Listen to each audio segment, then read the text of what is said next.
अंग्रेजी की फाइनल परीक्षा में 40 नंबर पक्के करने हैं। सुनने में तो ये किसी आम एग्जाम की तैयारी लगती है, लेकिन क्या हो अगर यही तैयारी हमें जिंदगी के कुछ सबसे बड़े सबक भी सिखा जाए। जी हां, ये मुमकिन है। चलिए देखते हैं कैसे। तो बात असल में सिर्फ एग्जाम की है ही नहीं। जब हम इस सिलेबस की कहानियों में झांक कर देखते हैं तो पता चलता है कि ये सिर्फ ग्रामर और लिटरेचर नहीं है, ये तो इंसानियत का, जिंदगी को समझने का एक क्रैश कोर्स है। तो आज हम एक हाई स्पीड क्रैश कोर्स करने वाले हैं, जिसमें हम इस सिलेबस में छिपे जीवन के 4 सबसे जरूरी सबकों को समझने वाले हैं। ये सबक है नुकसान से उभरने का, गरीबी को समझने का, डर पर जीत पाने का और पश्चाताप के बाद भी उम्मीद बनाए रखने का। ये वो बातें हैं जिन्हें युवा मन के लिए समझना बहुत बहुत जरूरी माना गया है। तो चलिए हमारे इस 40 नंबर वाले क्रैश कोर्स का पहला सबक शुरू करते हैं।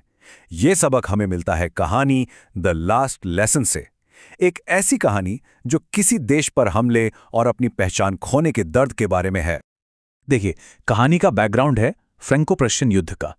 और होता यह है कि बर्लिन से एक फरमान आता है कि आज से अल्सेस और लॉरेन के इलाकों में फ्रेंच भाषा नहीं पढ़ाई जाएगी। सोचिए, रातों रात आपकी अपनी जुबान पर पाबंदी लगा दी गई। और कहानी का जो सबसे दिल छू लेने वाला हिस्सा है वो तब आता है जब फ्रेंच पढ़ाने वाले टीचर एम हैमिल अपने आखिरी क्लास में कहते हैं कि फ्रेंच भाषा तो दुनिया की सबसे खूबसूरत भाषा है।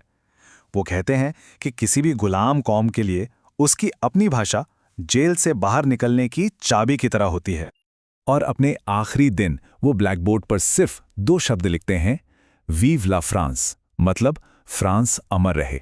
तो देखिए, पहला सबक यही है, अपनी संस्कृति, अपनी भाषा को खो देने का दर्द कितना गहरा होता है और अपनी मातृभाषा को बचाए रखना कितना ज्यादा जरूरी है। चलिए अब दूसरे सबक की ओर बढ़ते हैं। ये सबक गरीबी और सपनों के बारे में है और हमें मिलता है कहानी लॉस्ट स्प्रिंग से। इसमें हम 2 लड़कों की जिंदगी को करीब से देखते हैं। ये कहानी ना बचपन में छाई गरीबी के 2 अलग अलग चेहरे दिखाती है। एक तरफ है साहिब, जो दिल्ली के बाहर सीमापुरी में कूड़े के ढेर में कुछ कीमती ढूंढता है, और दूसरी तरफ है मुकेश, जो फिरोजाबाद में चूड़ियां बनाने के अपने पुश्तैनी काम में फंसा हुआ है। यहां एक बहुत ही कमाल का आइडिया सामने आता है, कचरा ही सोना है। मतलब बड़ों के लिए तो ये कूड़ा कचरा सिर्फ पेट भरने का, जिंदा रहने का एक जरिया है, लेकिन बच्चों के लिए ये किसी खजाने के पिटारे जैसा है, जिसमें हर रोज एक नई उम्मीद, एक नया सरप्राइज छिपा होता है। वहीं दूसरी तरफ मुकेश की दुनिया है, जो बहुत ही खतरनाक है। बच्चे अंधेरी गर्म भट्टियों के सामने काम करते हैं। इतनी कम उम्र में काम करते करते अक्सर उनकी आंखों की रोशनी तक चली जाती है। अपने परिवार के काम के लिए ये बच्चे अपना भविष्य और अपनी सेहत दोनों दांव पर लगा देते हैं। तो हमारा तीसरा सबक थोड़ा पर्सनल है। यह हमें सिखाता है कि डर पर काबू कैसे पाया जाए, और इसका पूरा ब्लूप्रिंट हमें मिलता है कहानी डीप वाटर में। दिलचस्प बात यह है कि ये कहानी असल में लेखक विलियम डगलस की अपनी जिंदगी की कहानी है।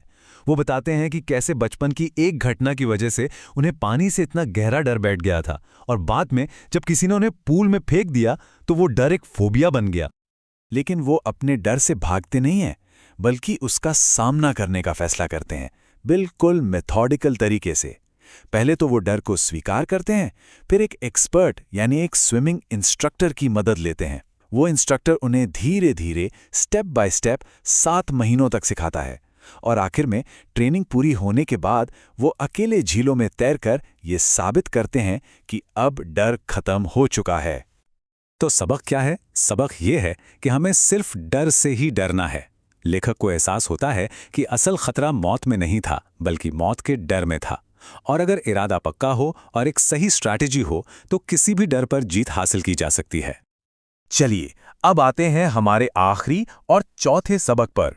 यह हमें इंसान के स्वभाव के बारे में बहुत कुछ सिखाता है, और ये कहानी है द रैट ट्रैप। कहानी का जो मेन कैरेक्टर है वो एक गरीब चूहेदानी बेचने वाला फेरी वाला है। उसकी एक अजीब सी फिलॉसफी है। वो मानता है कि ये पूरी दुनिया एक बड़ी सी चूहेदानी है, और दुनिया की सारी अच्छी चीजें जैसे दौलत, खुशी, आराम, ये सब बस एक चारा है। जो भी इस चारे के लालच में आता है वो फंस जाता है। अब देखिए इसकी जिंदगी कैसे बदलती है। पहले तो वो एक चोर है जो उसे पनाह देने वाले एक भले आदमी के पैसे चुरा लेता है।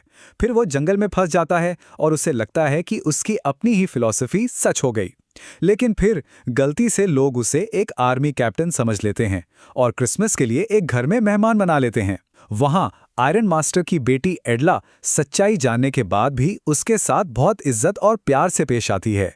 और बस यही वो पल है जो उसे बदल देता है।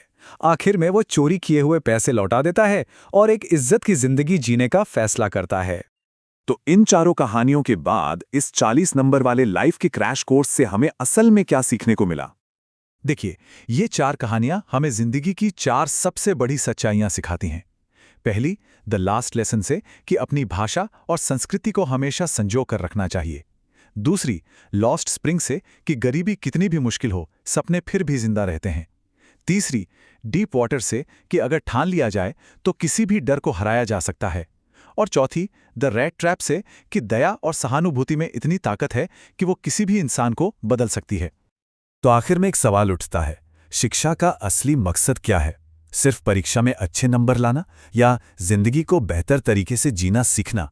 ये सिलेबस शायद यही बताता है कि असली परीक्षा नंबरों की नहीं, बल्कि इंसान और इंसानियत को समझने की है।